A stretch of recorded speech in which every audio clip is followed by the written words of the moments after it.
Hey guys, welcome back. Corey Proctor. We're here at Wisdom and Wealth, and I'm sitting here with Shaylor. But we had a topic that came up actually just this weekend that we got talking about that we wanted to share just a little bit on. So, like my background, sports. A lot of you guys know that.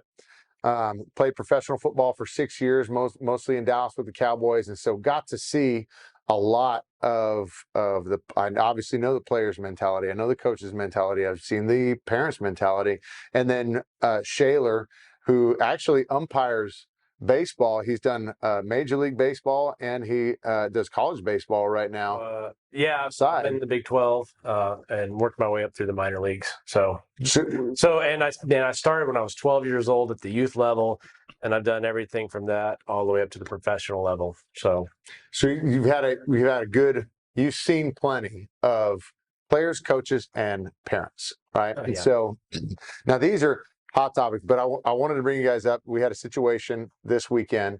My girl plays basketball, summer league ball. We're trying to find people to come and play anytime we can, but we only had 5 players. Thankfully, we had a 6 show up, so we had 1 sub. But my girl, she is always the tallest player or kid in her class right now all the time. Took after him. And so, yeah, took after her mom, not me. Now, she hasn't gotten to see very many tall or big girls to go against.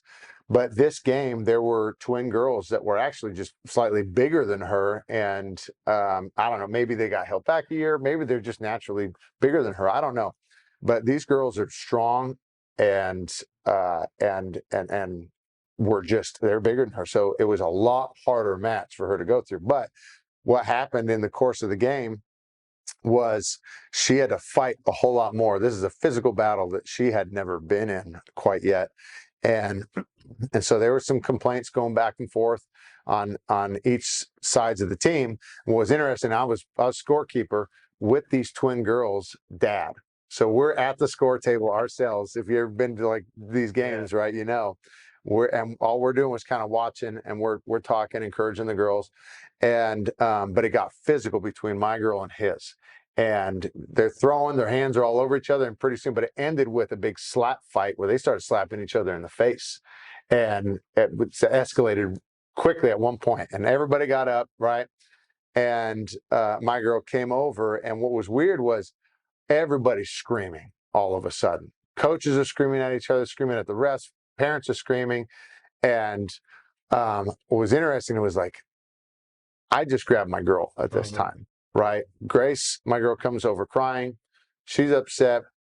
And I think this is a problem that we run into a lot is how do we help our kids during hard times? And I wanted to share this with you guys, the story, because so many of us are going to find these hard times. And people love sports because it's a microcosm of life, right?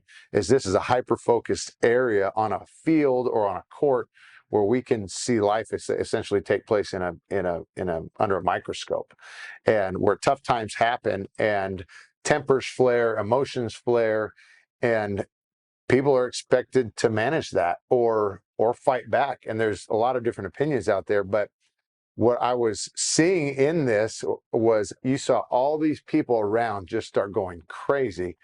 And I was being in this situation. I didn't want my girl to get caught up in this and to go in the tank, right? I want to make sure that she's somebody she can handle this. So I grab her and just pull her in. And all I did was sit here and I was like, take a deep breath. Let's take a breath. Compose yourself. And she's telling me what's going on. Now she's getting hit in the face and she's getting this and that. And I say, that's okay. She's tough. She's big like you are. She's strong like you are. You got to keep coming back. And all I did, my goal was basically to help coach her through that in that moment, not overtalk this situation, but help her manage her emotion where she could finish the game. And then we'll talk about it afterwards. For sure. And I want to just talk about that for a moment because we saw how heated it got between the two sides. And even a moment, because this was a doubleheader game, but before that game, there was an incident between two parents that I didn't like, but one of the parents was telling her daughter that we don't play like the other team who plays trashy. And then there was another parent that fought back and started talking trash back to them and how they're sore losers and this and that. And it drove me nuts. But I want to throw it back to you before I have any comment on it. But I want to throw it back to you and like, what do you think about all this mess? I think that a lot of times parents are teaching their kids to put the blame off on other people, put the blame off on the other teams and their behavior, put the blame off on the other officials or whatever, instead of taking responsibility for their own actions. Like you were trying to pull your daughter in and take responsibility for her own actions and how she's going to respond to the game. So really, sometimes you see people indirectly teaching their kids in sporting events to be victims. And I'll never forget, man, coming up in pro ball and the minor leagues, I had a catcher who I think he's actually still in the big leagues, named Salvador Perez, long time All-Star with the Royals. And I rung him up on strike 3, and I kicked the crap out of this pitch. I mean, I was like, oh, crap, that was bad. And he just walks off, comes back out to catch. This was the nicest guy. And I was like, hey, man, and you don't want to own too much, but I was like, dude, I'm sorry. I mean, I'm just down on my hands and knees right behind him. I was like, dude, I kicked the crap out of that pitch. And he goes, it's okay, man. I missed the first 2. And I was like, oh, you're my favorite player, bro. You're my favorite guy. Heck yeah. But he's like, dude, no, I missed the first 2 and I put myself in this position. And I should have felt that third pitch off. And I was like, yeah. Yeah, that's right. But I mean, it just taught me a lesson about his mindset. Yeah. And he wasn't going to, when something didn't go his way, he wasn't going to blame anybody else. Yeah. And I was like, heck yeah. And that's probably why he's just killed it in the big leagues, So that's awesome. Yeah. I think it demonstrates a great resolve, or, we talk about somebody's maturity level in their ability to handle hard moments, right? Like, are you going to be somebody who submits to their emotions? Like, your emotion is an indicator of what's happened. It's not a dictator of what you're doing, right?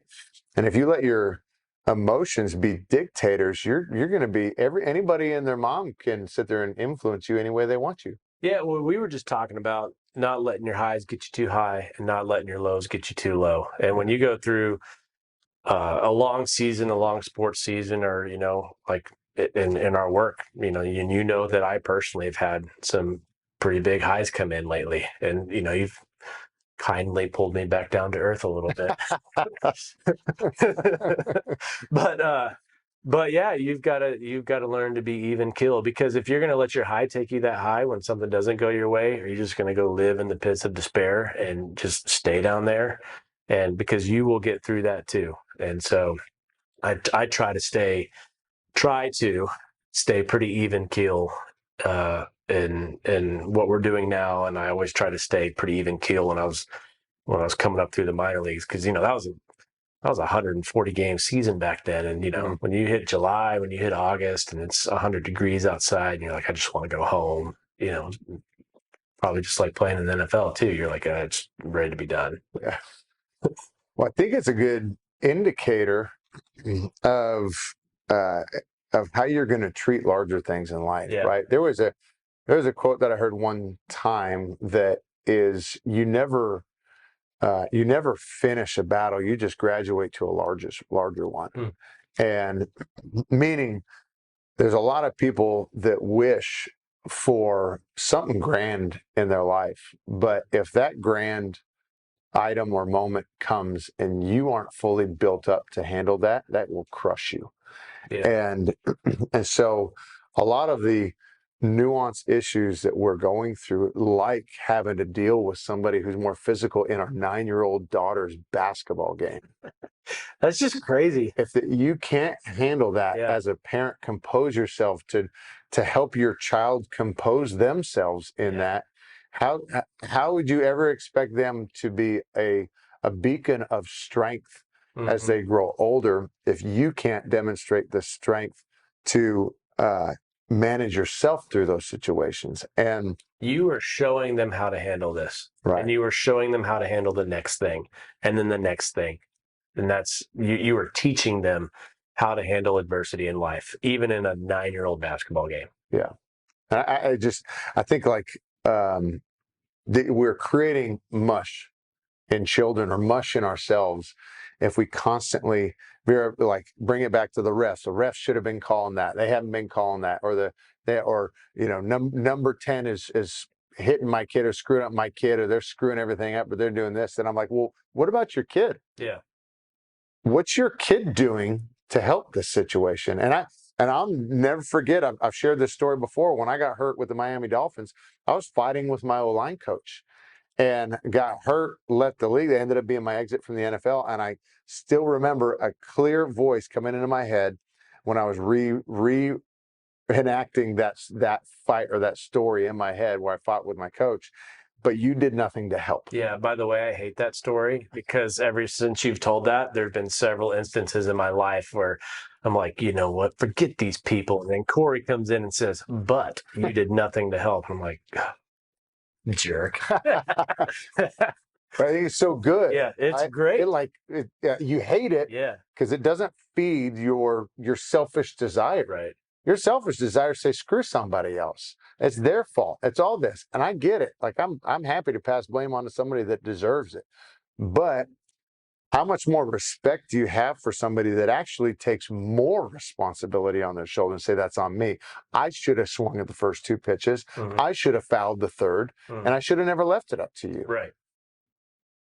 Holy cow, this is a guy I really respect, right? And so I think of that with our kids is, number one, what are the most practically, like, how can we share that with our kids? And this, by the way, I took this, any universal truth or any timeless piece of wisdom that we get with our family is attributable to our business and vice versa, right? And so I think about with this kids, we have to be that first. If we're going to go through hard times, we got to understand that we got to analyze our own stuff first. We got to be that person who can go through those hard times.